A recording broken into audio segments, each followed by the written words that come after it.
il y a une image qui a circulé qui a quand même qui fait beaucoup débat sur les réseaux sociaux. Qui a abondamment commenté. Voilà, où on a vu le colonel peut-être qui s'est senti trop étreint par sa garde et qui a dû en écarter certains d'un tour de bras comme ça. Un peu violent. Très musclé. Très musclé, Très musclé. Certains ont largement commenté cette image. On a vu que le colonel était accompagné. C'est une image qui choque quand même. Accompagné dans l'opinion. Voilà, du colonel Amara, mais aussi on a vu sa fille à côté.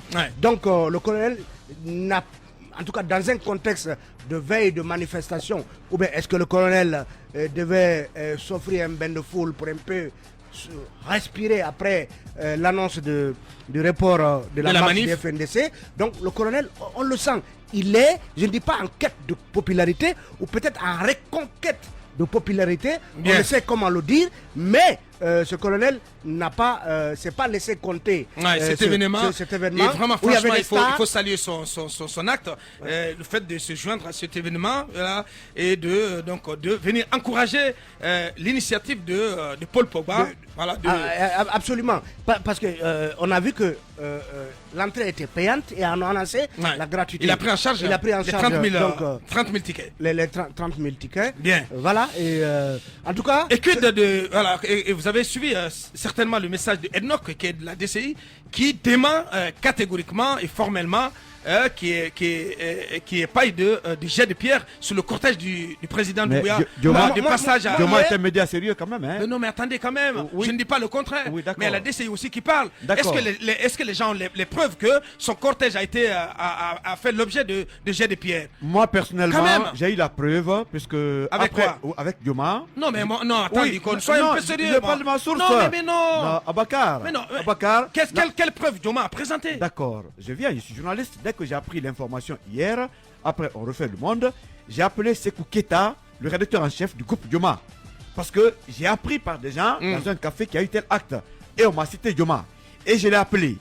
Il a mis, à partir de mon téléphone, le témoignage, en tout cas sur les lieux, de quelqu'un qui a assisté à cela.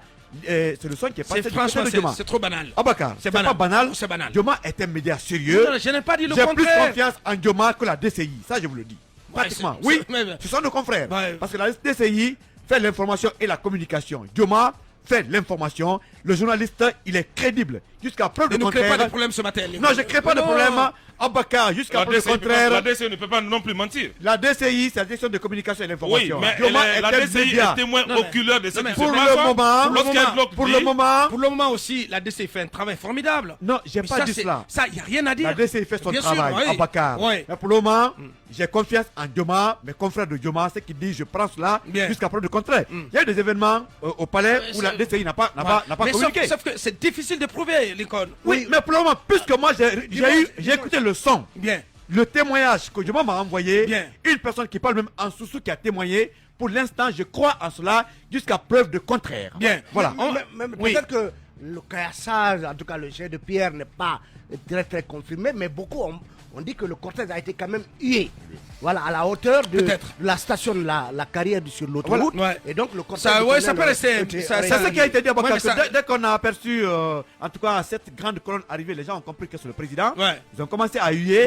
Il n'y a pas eu assez de cailloux, mais il y a eu des premiers jets. Selon ça reste un événement isolé. Voilà. Un événement isolé. On reste avec quoi? Mais ça fait quoi ailleurs comment il s'appelle le jeune homme? Le cocktail Molotov.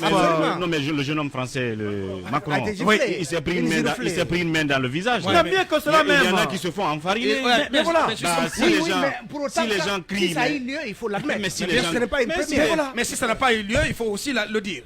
Sans doute, disons, l'instant surprise, puisque le colonel n'y était pas annoncé. Et il avait, vous vous rappelez, la veille reçu Pogba et tout le Bataclan qui l'accompagnait. Et donc, le colonel s'est finalement invité au stade et s'est offert, donc, on va dire un bain de foule, puisqu'on l'a vu faire le tour du stade, en tout cas de la pelouse, rappelant un peu la fête de l'indépendance, un certain 2 octobre 2018, quand le même colonel, pour la première fois, a été découvert lors du défilé des forces spéciales. Donc, au stade du 28 septembre. Donc, on l'a vu perché d'abord sur, en tout cas, ce type de char, voilà, mais cerné, enserré par sa garde, donc faisant le tour et ensuite. Depuis les États-Unis, Cellou Dalein Diallo s'est prononcé sur ses activités à l'étranger. En tournée depuis quelques semaines, chez Joe Biden, le président de l'UFDG fait des rencontres avec des grands dirigeants du monde. La dernière en date est celle de ce mercredi 22 juin 2022 avec Ramayad. Au sortir de cette rencontre, Cellou Dalein Diallo dit ceci. J'ai eu le plaisir de prendre part à la table ronde virtuelle organisée en mon honneur ce mercredi 22 juin par le Centre Afrique de l'Atlantique Council à l'initiative de l'ancienne secrétaire d'État française aux affaires étrangères et actuelle directrice du dit centre, Madame Ramayad.